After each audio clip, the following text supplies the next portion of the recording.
Good morning, students. Welcome to my class.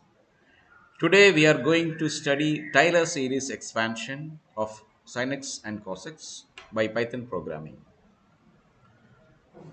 So, what is Taylor series? We already studied Taylor series in mathematical classes.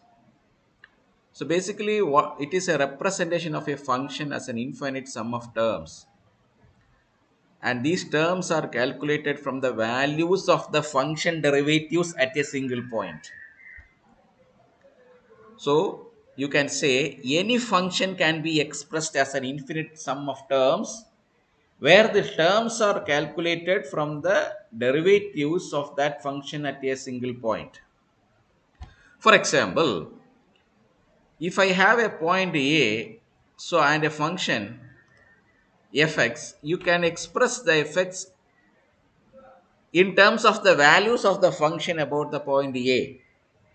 So it is given as f of a plus f dash a into x minus a by 1 factorial plus f double dash a, that is the second derivative at the of the function at that point,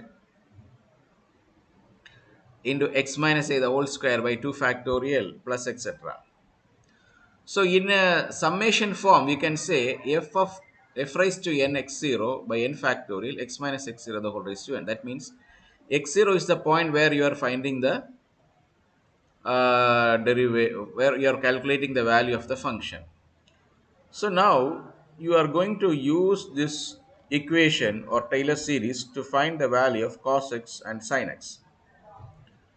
So first of all, I will start with sin x. So what is sin x? Sin x about x is equal to 0 is given by x minus x cube by 3 factorial plus x raised to 5 by 5. This is already derived in mathematical textbooks. You have to refer to the mathematical textbooks, and then we are using the Taylor series expansion of sin x, and then you are writing a program for calculating this expansion of sin x of using Taylor series. So in summation form, you can see the odd terms are getting negative sign, so you will put minus 1 raised to n, and you can see the power of x is getting only odd, so that means x raised to 2n plus 1 by the factorial is also only odd terms, so the 2n plus 1 factorial. So the ratio of nth and n minus 1th term. So what is a multiplication factor?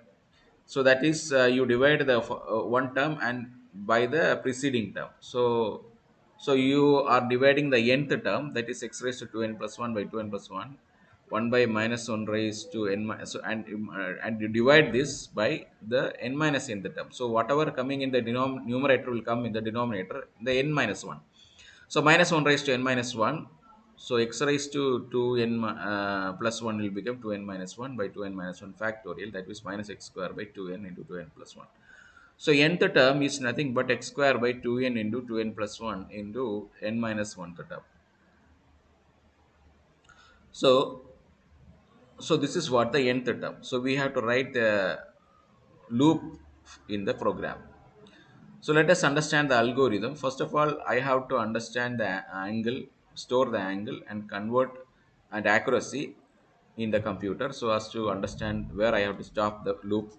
And then the angle is converted into radians, and then initialize the counters, variables, sum, term, I, and then the term is we say the term and variables are there. So now the sum is assumed to term, I is assumed a number 1. So now the start the while loop up to the accuracy, the loop will run.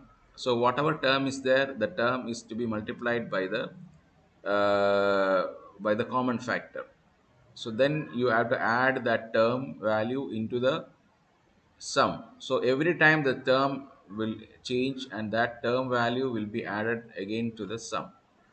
So then that will be the end of the loop, and then just print the sum, that is the end of the uh, program. So now we are going to the program. So first of all, printing the heading, the table of sine theta and cos theta in a single program. So first of all, the theta for loop is to be run for every 5 degree. So it has to start from 0 and up to 90. in increment of 5 degree. So convert that x theta into radians by using the function radians function, and then j is 1 for sine function, t is equal to x for sine function, t is sine is equal to t for sine function, jj is used for cos function, tt is used for cos function, cos is equal to tt for, because the cos the cos x is given by 1 minus x square by 2 factorial plus x raised to 4 by 4. So while the even terms will come for cos series expansion, while the odd terms will come for sine series expansion. So now I start for 100 terms.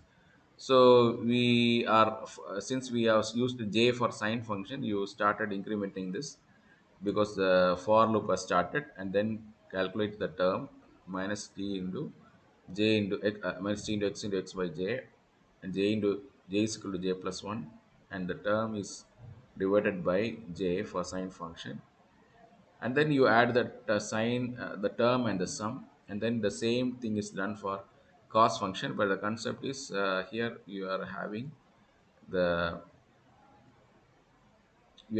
the starting term is 1, so minus x square by 2 factorial, like that it goes on.